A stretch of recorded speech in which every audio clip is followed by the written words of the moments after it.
then,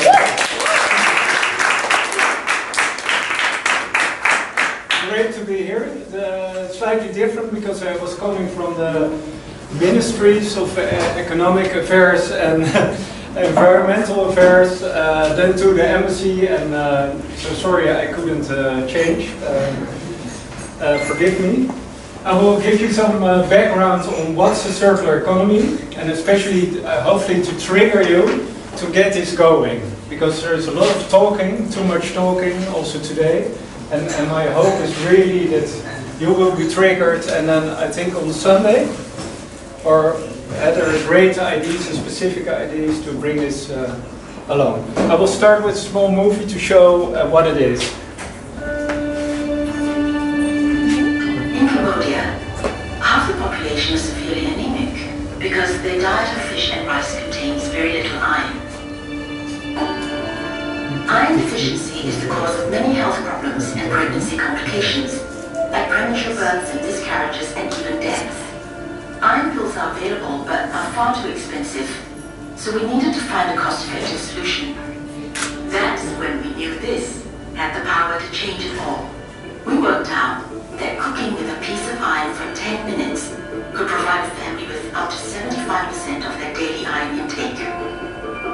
The challenge was getting them to use it. They did, but just not for cooking. So we had to dig deeper if we wanted to help. And we found this, a cultural symbol of hope and good luck. The lucky iron fish. And the community has embraced it.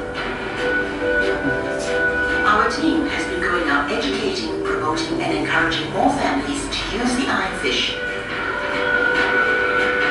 And the results have been life-changing. After only 9 months of regular medical trials and testing, we have seen a 50% drop in iron deficiencies and helped 54,800 people feel healthier and happier. The best part is, this is a sustainable solution, made from recycled material that undergoes strict quality control tests, handmade and packaged by the local community. The project provides hundreds of jobs along the way.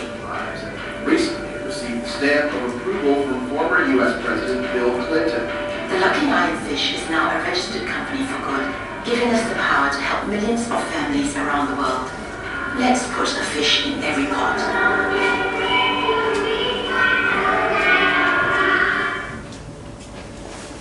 This is the fish.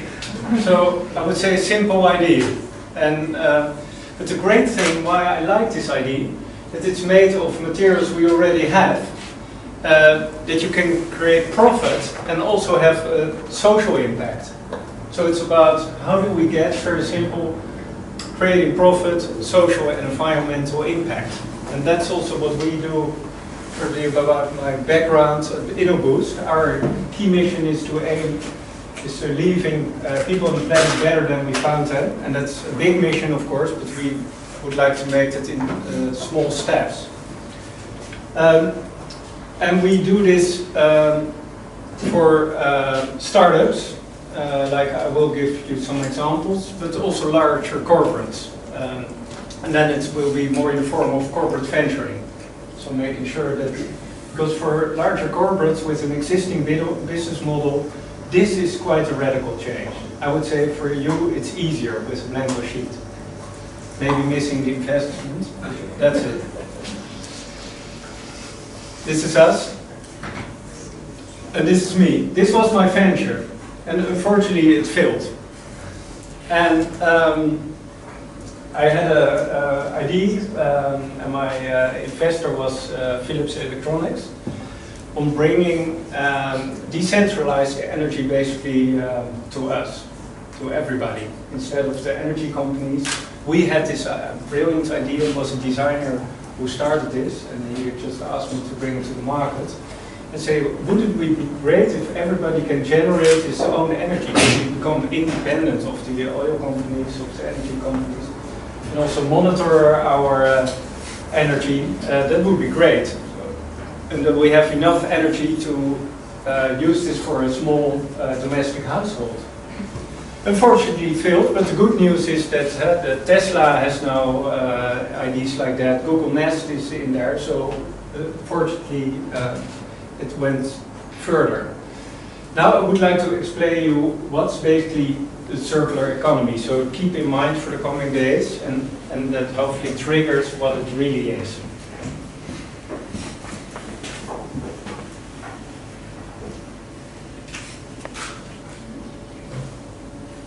Living systems have been around for a few billion years and will be around for many more. In the living world, there's no landfill. Instead, materials flow. One species' waste is another's food. Energy is provided by the sun. Things grow, then die, and nutrients return to the soil safely. And it works. Yet as humans, we've adopted a linear approach. We take, we make, and we dispose. A new phone comes out, so we ditch the old one. Our washing machine packs up, so we buy another. Each time we do this, we're eating into a finite supply of resources and often producing toxic waste. It simply can't work long term. So what can? If we accept that the living world's cyclical model works, can we change our way of thinking so that we too operate a circular economy? Let's start with the biological cycle. How can our waste build capital rather than reduce it? By rethinking and redesigning products and components, and the packaging they come in, we can create safe and compostable materials that help grow more stuff. As they say in the movies, no resources have been lost in the making of this material. So what about the washing machines, mobile phones, fridges? We know they don't biodegrade. Here, we're talking about another sort of rethink, a way to cycle valuable metals, polymers and alloys so they maintain their quality and continue to be useful beyond the shelf life of individual products. What if the goods of today became the resources of tomorrow? It makes commercial sense. Instead of the throw away and replace culture we've become used to, we'd adopt a return and renew one, where products and components are designed to be disassembled and regenerated. One solution may be to rethink the way we view ownership. What if we never actually owned our technologies? We simply licensed them from the manufacturers. Now, let's put these two cycles together. Imagine if we could design products to come back to their makers, their technical materials being reused, and their biological parts increasing agricultural value. And imagine that these products are made and transported using renewable energy. Here we have a model that builds prosperity long term. And the good news is, there are already companies out there who are beginning to adopt this way of working. But the circular economy isn't about one manufacturer changing one product. It's about all the interconnecting companies that form our infrastructure and economy coming together. It's about energy. It's about rethinking the operating system itself. We have a fantastic opportunity to open new perspectives and new horizons. Instead of remaining trapped in the frustrations of the present, with creativity and innovation, we really can rethink and redesign our future. Does that make sense? Absolutely. So this is the challenge for you in coming days. So what can we think about it? I will give you some examples right away, but first I would like to, especially for the people that are critical and say, okay, that's nice, this is tree-hugging, that's all fine. There is a huge economical and business potential. If you believe the numbers of World Economic Forum, McKinsey, and other institutes, is about 4.5 to 4.9 trillion dollars. So that's quite a lot. What we also see, it's already happening. Companies, especially established companies, are moving from a commodity, go to a product, and now offer a product as a service. I would also look at interesting opportunities for you to look at the whole customer experience. Where could you improve that? What are possibilities over there? I give you examples, for example, Philips. Philips, established company, but they were triggered by a startup who said, why do you offer like here, just lamps? Why don't you ask me to just pay for the light I'm using? Or we were talking to a furniture company. Why does I just pay for the sitting hours? That's it. Why should I buy this? That's same for our mobile phone. Access to internet, that's what we want. We don't need a mobile phone, basically. So look at models of that. If you look at the whole area of sustainability, it all started, let's say, 20, 30 years ago, more about risk and compliance, moved to eco-efficiency, and now we're looking broader to systems. And how can we go there? So also how we look at society and the natural environment is changing in relation to the economy. 10 steps, it's not magic, it's not a cooking book, it's only what you recognize both in established companies and in startups, the logical steps to go through. I only will highlight a few steps.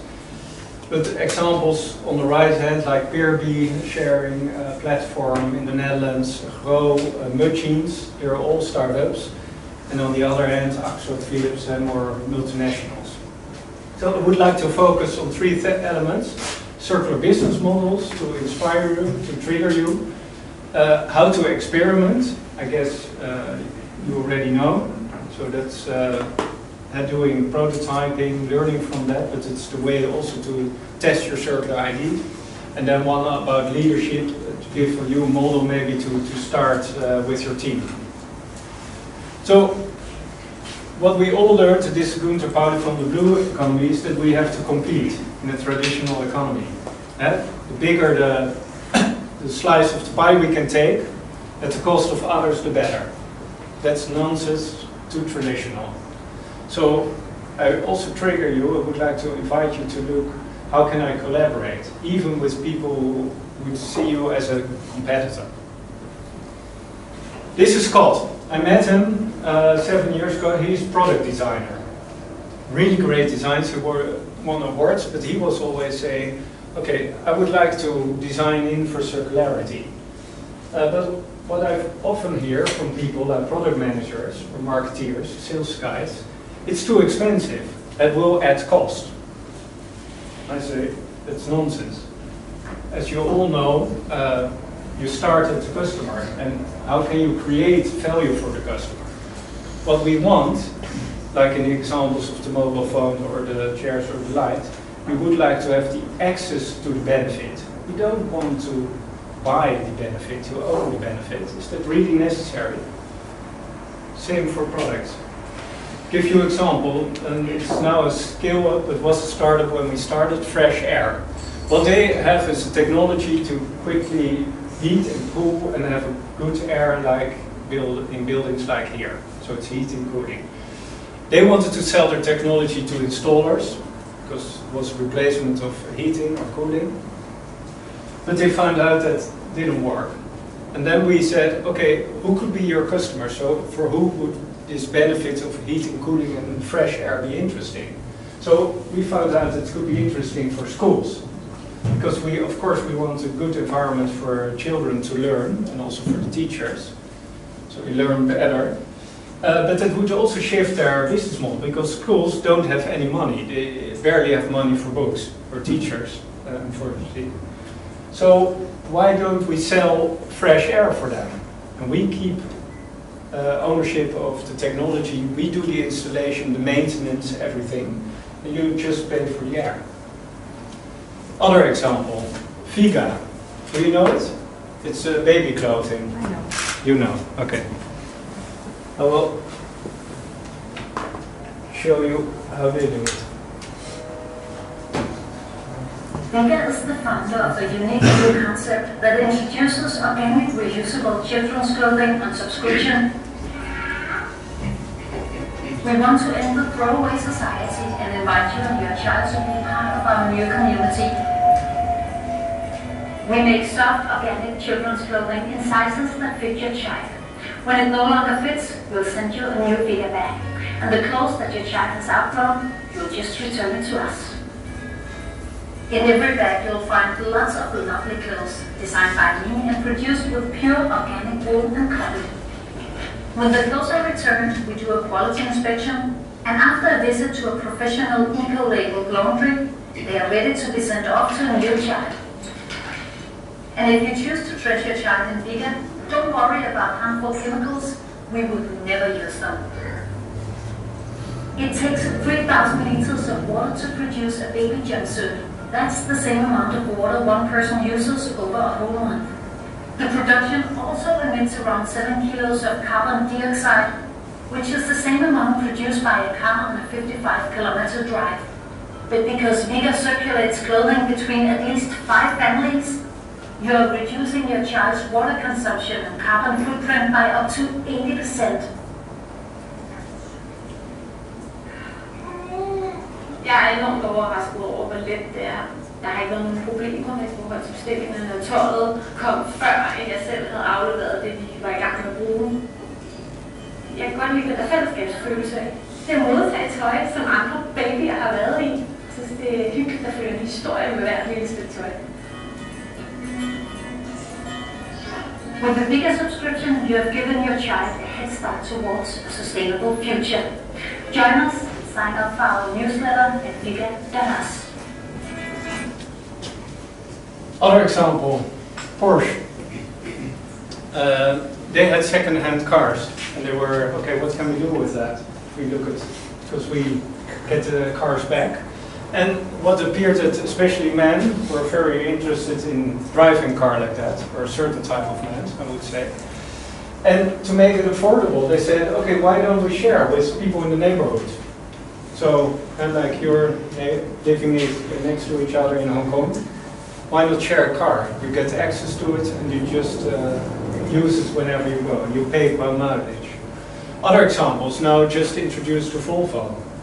They offer a subscription to the car, including maintenance services, but also if you have your groceries, it will be delivered while you're working in the car. If you need a car for the weekend because you go outdoors and you have more space needed, you get another car. So interesting models to look at how can you get access to mobility instead of buying it. So you could say, but I can go very fast here, especially for existing companies it's much harder to do this. So this is Martijn Bos. He's delivering for already 150 years, although his family is cheeseware. So it's very Dutch. I don't know if it's used here. And he was also, yeah, but what can be circular about here? So what we said, instead of changing your company, why are you not looking at why are people using this? Why don't you do a first step in it? And what we found out after some Facebook testing, we found out that people are more interested in the moments they enjoy the cheese than just its cheeseware. So that would also radically shift his business model. For the people who is trained in Lean Startup, everybody here? No? Okay, then otherwise I would skip that. Lean Startup? You can talk about it. I will talk about it, but you will, I guess, get the message a few times. So, about circular economy, of course you could say it's very big, it's very conceptual. So I would suggest you make a first small step. And how do you do that? Via experiments, like you're going to do also the coming days. Experiments could be online, could be offline, in the form of a prototype, physical prototype, or just a landing page. Why wouldn't you try something for 1 month and run a test and see what's more appealing for the customer, for the target group you're going to deliver something? You all know the innovation curve, probably.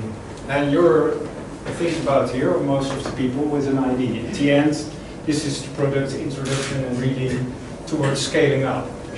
Every euro spent here is a good euro, especially if you still have tests.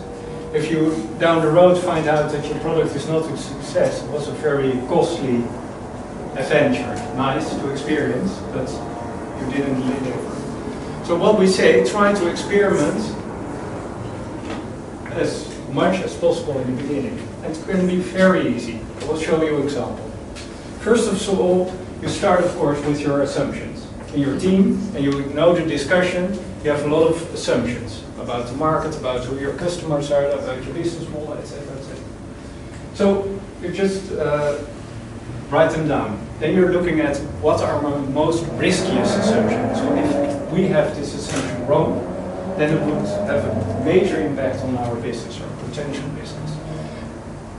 Based on that, you will design an experiment. So you would say, if we test this assumption, can we find something to design? Can we talk to people? Can we put it on a landing page? Can we build a prototype, see how people react?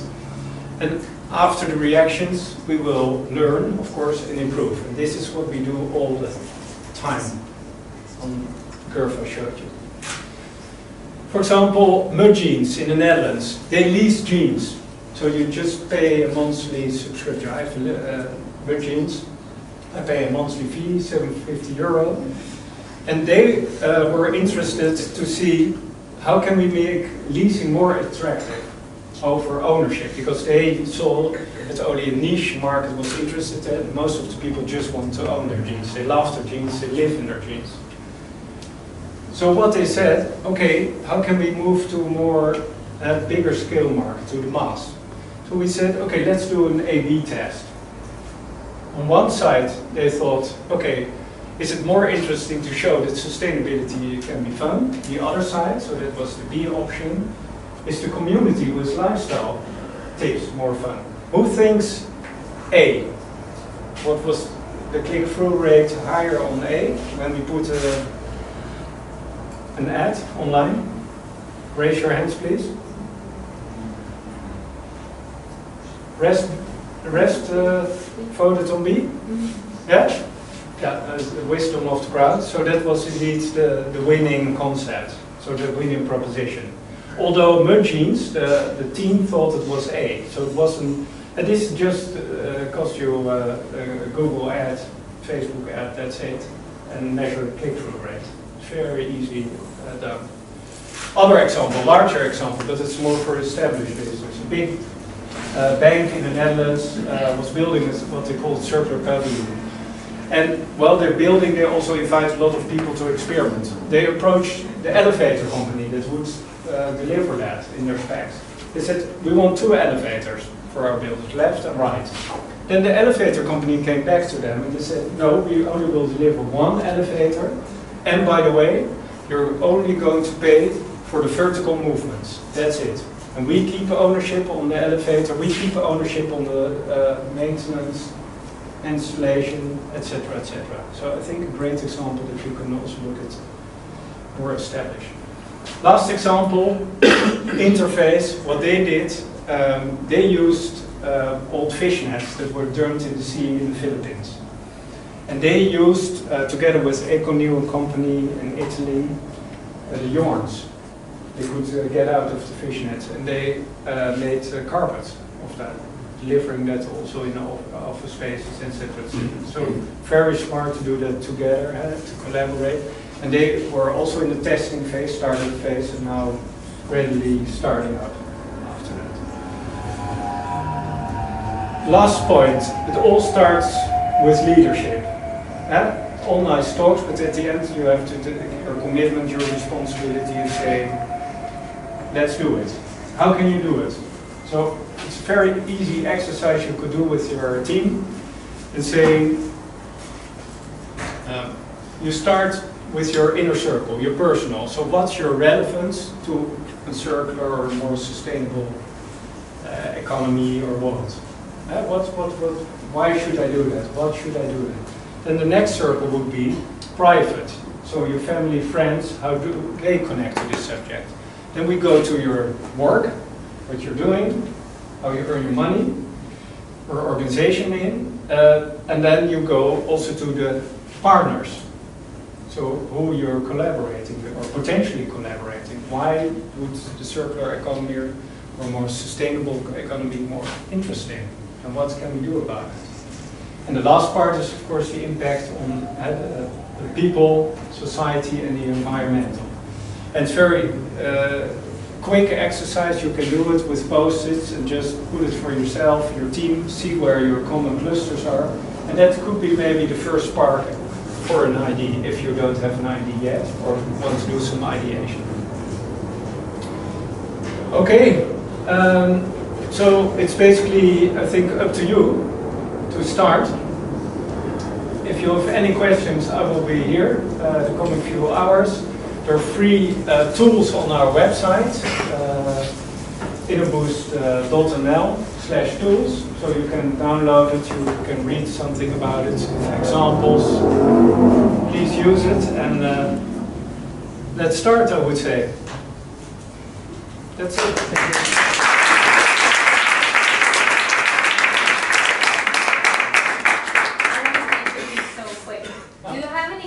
Right away. Yeah, please. Go ahead. Hi.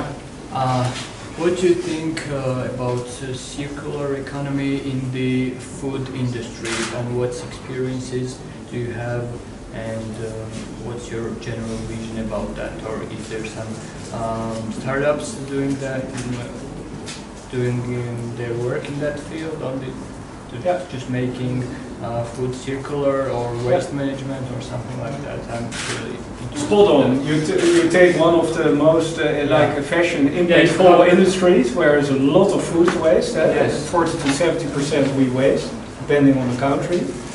I've seen examples. In Amsterdam, where they take the food from other restaurants or supermarkets. They have a special restaurant where they create a meal based on the leftovers. So that's an example, but you see a lot, if you would start something in the food, it would be really great. It's now very low tech, so looking from a waste perspective, how can you upcycle basically, get more value instead of waste. But you can also imagine, I would say, smart technology apps where you say, okay, what do I still have in the fridge, etc., where you could link or exchange meals, etc., etc. Yeah. So I think that's a huge potential. Thanks. Yeah.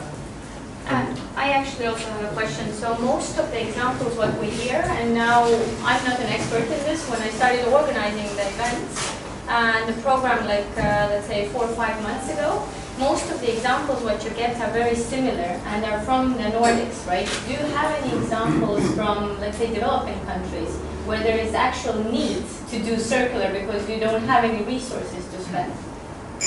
Yeah, I think there's enormous potential.